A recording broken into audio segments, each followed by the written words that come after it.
मतलब यह है कि जब किसी घटना की वजह से देश एक बड़ी कीमत चुकाता है, अपने नेता को गंवाता है, तो उन नीतियों में परिवर्तन किया जाता है।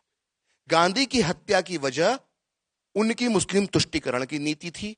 बंटवारा रोकने के लिए वो नाकाम रहे थे, ये दूसरी वजह थी। तीसरी वजह यह थी कि वो शरणार्थी, जो हिंदू शरणार्थी पाकिस्तान से भारत आए थे, उनके प्रति उनका बेरुखा व्यवहार था। और चौथी वजह थी 55 करोड़ रुपए देना। इस वजह से उनकी हत्या होती है। अब उनकी हत्या के बाद होना क्या चाहिए था?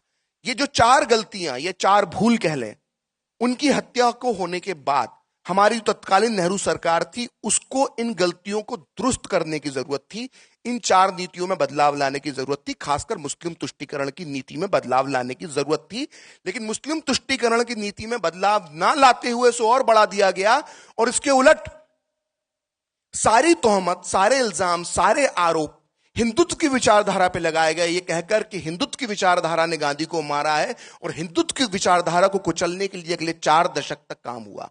तो 90 के दशक में जब हम देखते हैं कि बाबरी ढांचे को ढा दिया जाता है, तो इसकी जड़ में वही है कि जब 4 दशक तक आप किसी विचारधारा को दबाएंगे, कुचलेंगे, और सरकारी ताकत से जब ये करेंगे, तो उसका हश्र एक दिन 6 दिसंबर 1992 होगा। तो इस सारी जड़ में अगर हम जाते हैं, तो हम गांधी हत्याकांड को पाते हैं। गांधी हत्याकांड सिर्फ एक घटना नहीं है, ये इतिहास का एक वो टर्निंग पॉइंट है जहां से भारत गांधी की हत्या के पहले और गांधी की हत्या के बाद इसका आकलन होना चाहिए। अगर गांधी की हत्या के बाद सबक लेते हुए उस वक्त की जो सरकार थी, नेहरू सरकार, वो मुस्लिम तुष्टीकरण पर लगाम लगाती और साथ में हिंदुत्व की तरफ भी ध्यान देती कि अगर ये किसकी कीमत गांधी के रूप में हमें चुकानी पड़ी है, तो इनकी भी एक भावना होगी, इनका भी एक विचार होगा, ये भी कुछ चाहते होंगे, अगर उस तरफ ध्यान दिया जाता, तो शायद आज हमारा जो सामाजिक ताना बाना है, अगर मैं कहूं कि अगर जो सांप्रदायिक की स्थिति आज देश में जो है, आज उससे कहीं बेहतर भारत होता अगर हमने गांधी की हत्या से सबक सीखा होता। लेकिन दुर्भाग्य से अंश हमारे तत्कालीन हुक्मरानों ने और उसके बाद आने वाली सरकारों ने गांधी हत्या से सबक नहीं सीखा, बल्कि गांधी हत्याकांड का इस्तेमाल अपने राजनीतिक फायदे के लिए किया।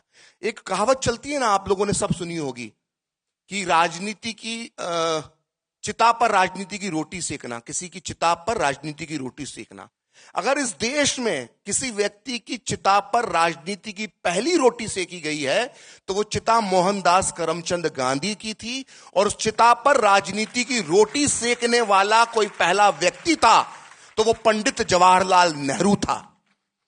और सिर्फ एक जवाहरलाल नेहरू ने नहीं, अगले 75 साल में और आज तक, गांधी की हत्या के बाद से लेकर आज तक, उनकी चिता पर राजनीतिक रोटियां सेकी जाती हैं, हिंदुत्व को बदनाम किया जाता है, हिंदुत्व की विचारधारा मानने वाले, देने वाले वीर सावरकर जैसे महानायकों को बदनाम किया जाता है, हिंदू समाज के लिए सर्वस्व निछावर कर देने वाले आरएसएस जैसे देशभक्त संगठन को बदनाम किया जाता है।